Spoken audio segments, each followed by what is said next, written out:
I was under the impression that I'm going to stay there for 3 months.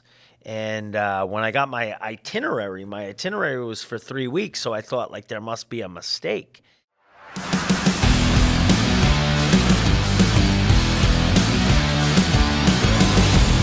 Hey y'all, welcome back. This is Bobby Fish, the most educated feet in professional wrestling. And thank you. Thank you for tuning in to the channel, bobbyfish.com. Don't forget, y'all, don't you dare forget. Click the subscribe button. Punch that notification bell. You don't want to miss any of this content, I promise you. Today, we are coming at you with some new content. We are talking about my days in Japan. So many of you, if you're a fan of this channel and a fan of me, you'll remember times at the Tokyo Dome, Red Dragon versus the Young Bucks versus Roppongi Vice, and on and on. And, Tokyo Dome, New Year's Day.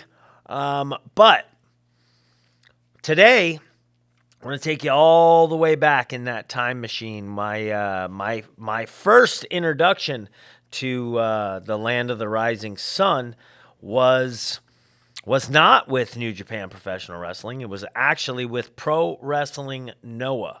And the way that started goes back even further. It started in Eldon, Missouri, of all places. It was the Harley Race camp. There were people from WWE, people from Pro Wrestling Noah. The camp was supposed to be for aspiring wrestlers and to give you an opportunity to learn from Harley Race, and also to learn from people from Pro Wrestling Noah, Nomichi Marufuji, Kenta.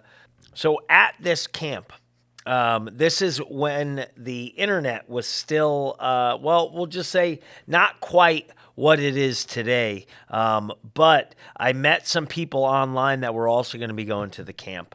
And in order to save on hotel expenses, I matched myself up with a gentleman from Canada whose name was Tyson.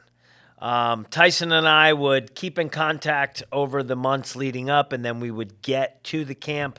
Found out that Tyson, ironically enough, would go on to become none other than Kenny Omega. So the irony, it doesn't just end there.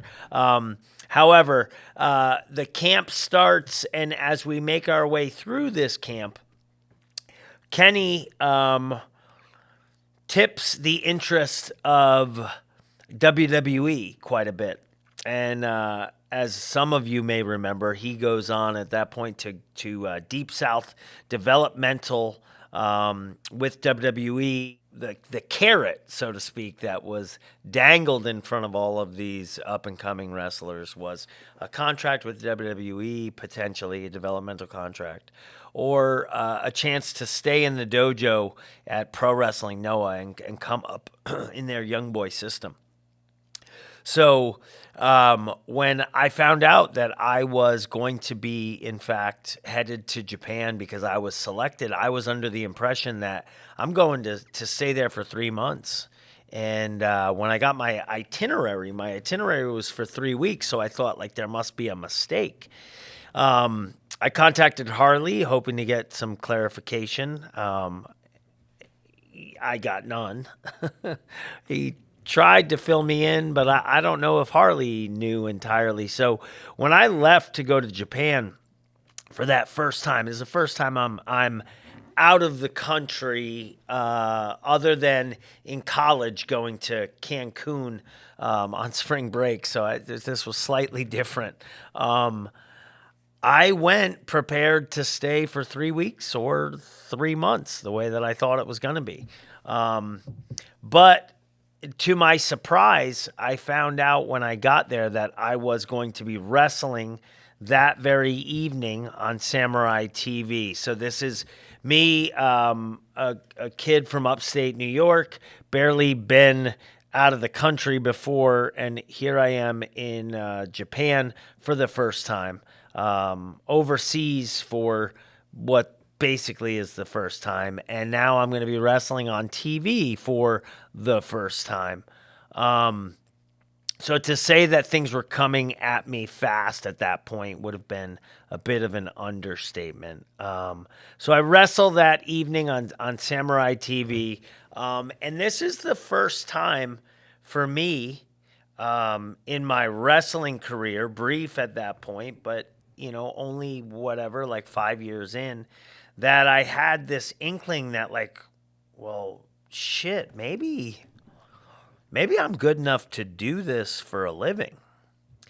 Somebody flew me halfway around the world and they're paying me, I don't remember what it was, but in the thousands, at least for that 3 weeks. And it starts to dawn on me, too, that I'm not over there to stay in the dojo and come up through the young boy system.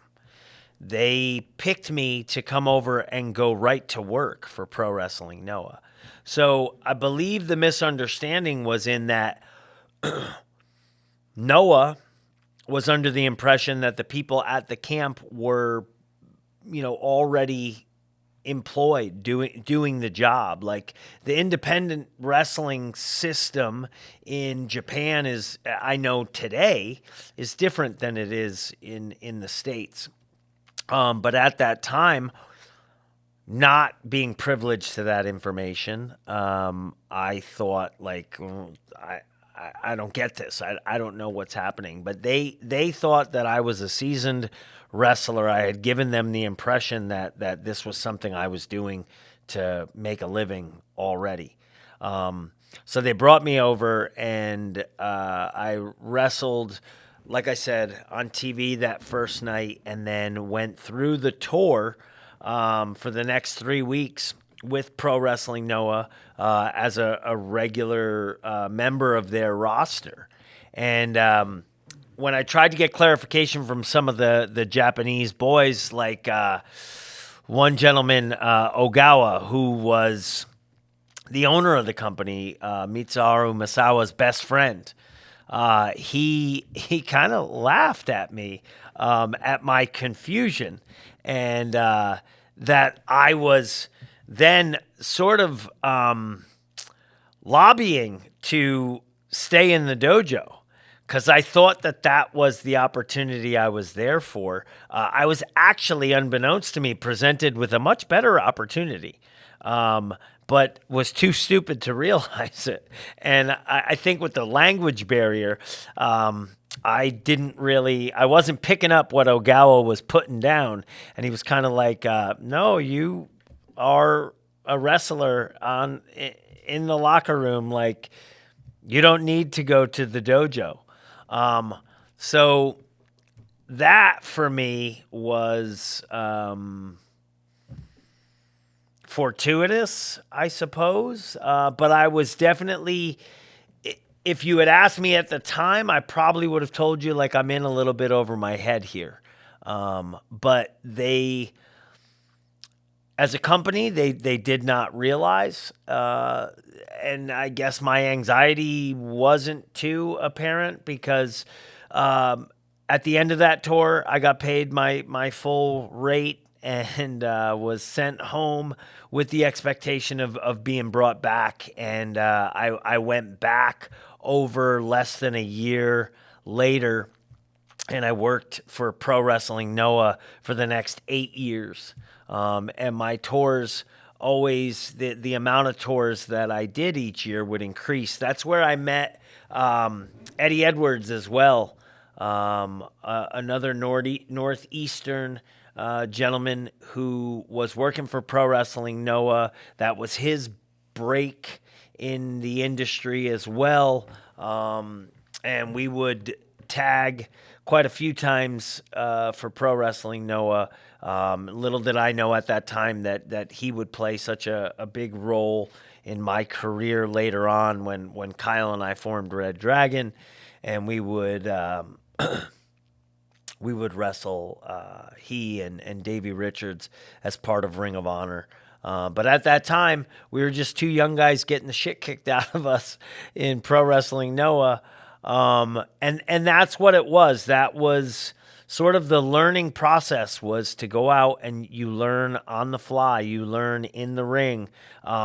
So think about it. In Japan, there's going to be a bit of a language barrier, right? And so, like, I didn't know really any Japanese going over there, and a lot of the Japanese boys didn't, especially the younger ones, did not know much English. So you were figuring it out in the ring more times than not, and you were doing it on the fly, and you had to learn in that process. And dare I say, like, those 8 years are instrumental looking back, as far as how it was that I learned to do what we do in the ring, and what the best way is to do it. Because the best way to do it, I don't know how many of you would be aware of this, but is certainly, it's not a bunch of high spots. It's not a bunch of things that you discuss previous. The best way to do this is to work towards your high spots, and working means, literally, the term working means that you're getting there as you go. It's not planned previously. And that was something you had to get really comfortable with, working in Japan with the language barrier. And that's exactly what I did for what would amount to 8 years. And all these years later, I look back, and my ability to work was certainly established during these years. And during these years, too, you're low man on the totem pole, and you're in this other country, and you're learning what it is to be a wrestler in Japan. And you're wrestling, you're mixing it up with the big names, with the Kobashis, with the Masawas. But, and rightfully so, you're pretty much getting your ass handed to you each night. And that's how you learn. And that was the way that things were in Japan. And being the low man on the totem pole, a lot of times I had to be kind of clued in by guys like Too Cold Scorpio, by guys like Bison Smith, Low Key, people that had been working for Pro Wrestling Noah at that point for a number of years, and me being a new guy to the system, had to be helped out at times, and clued in as to what this message or that message meant. But one thing you did learn how to do was you learned how to bump. You learned how to do it with respect, take your ass whooping like a man, and get out there and learn this industry. So I can't imagine what my career would have been without my time in Pro Wrestling Noah. All right, y'all. Thank you for being here. We appreciate you visiting BobbyFish.com. Now, if you want to support the channel, the best way that you can do that is to go to BobbyFish.com, hit that subscribe button, punch that notification bell. You don't want to miss any of this content.